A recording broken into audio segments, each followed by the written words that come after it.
अक्खड़ singer जिसकी अकड़ के आगे मामूली थे राजकुमार और राजेश खन्ना की शेखी बातें सुनकर सकपका जाते थे मेकर्स। ये बॉलीवुड का वो नायाब सितारा है जिन्होंने न सिर्फ हिट फिल्में दी बल्कि एक से बढ़कर एक सदाबहार गाने भी गाए। अब तो आपने अंदाजा लगा ही लिया होगा कि हम किसकी बात कर रहे हैं। अगर अब भी नहीं पहचाने तो चलिए हम आपको बता देते हैं आखिर कौन थे ये बॉलीवुड के अक्खड़ सिंगर।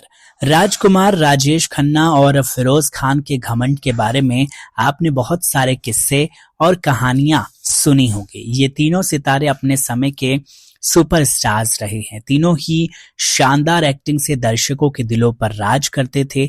आज हम आपको बॉलीवुड के उस सिंगर के बारे में बताएंगे जिसकी बॉलीवुड में अपनी विनोदी स्वभाव के लिए काफी ज्यादा बदनाम था।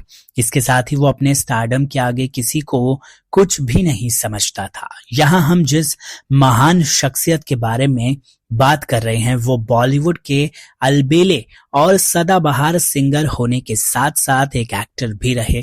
वो हरफन मौला कलाकार अब शारीरिक रूप से हमारे बीच में नहीं है, लेकिन उनकी बेहतरीन आवाज और शानदार कलाकारी ने उन्हें आज भी फैंस के जहन में जिंदा रखा है।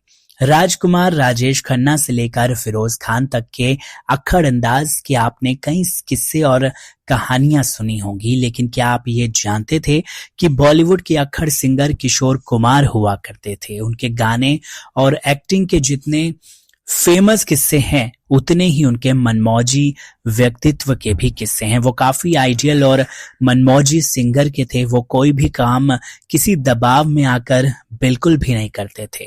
संगीत की विधिवत ट्रेनिंग लिए बिना ही किशोर कुमार ने अपनी आवाज का जादू बिखेर कर लोगों को इससे जोड़ लिया था। जहां इस बात ने उन्हें सबसे अलग बनाया, वहीं वो अपनी अकड़ में आकर अपने साथ काम करने वालों की कभी कभी बेहद अपमान कर देते थे। ऐसा ही एक किस्सा ऋषिकेश मुखर्जी के साथ भी हुआ था। मीडिया रिपोर्ट्स के मुताबिक एक बार की बात है, एक प्रोजेक्ट के सिलसिले में जाने माने निर्देशक ऋषिकेश मुखर्जी किशोर कुमार से मिलने उनके घर पहुंचे थे, लेकिन उनके वॉचमैन ने उन्हें घर में घुसने से रोक दिया था और बेइज्जत करके वहां से भगा दिया था। किशोर कुमार अपने घर के बाहर किशोर कुमार से सावधान का बोर्ड लगवा कर रखे थे। एक बार प्रोड्यूसर डायरेक्टर एच रवेल उन्हें पैसे चुकाने घर गए। पैसे देने के बाद जब वो किशोर कुमार से हाथ मिलाने लगे तो उन्होंने रवेल का हाथ मुंह में डाला और काटने लगे। ये देखकर रवेल सकपका गए तो किशोर कुमार बोले, क्या आपने साइन बोर्ड नहीं देखा है? कहा यह भी जाता है कि किशोर कुमार मनमौजी और अडियल स्वभाव की वजह से परेशान एक डायरेक्टर ने कोर्ट की मदद ली थी।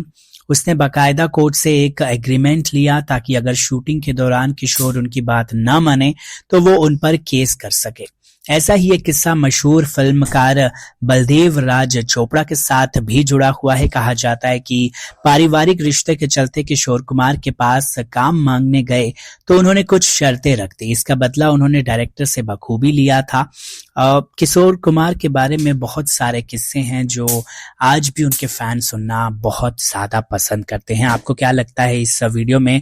जरूर बताइए कमेंट सेक्शन में, और ऐसे ही और किस्सों के लिए आप चैनल को जरूर सब्सक्राइब कर लीजिए।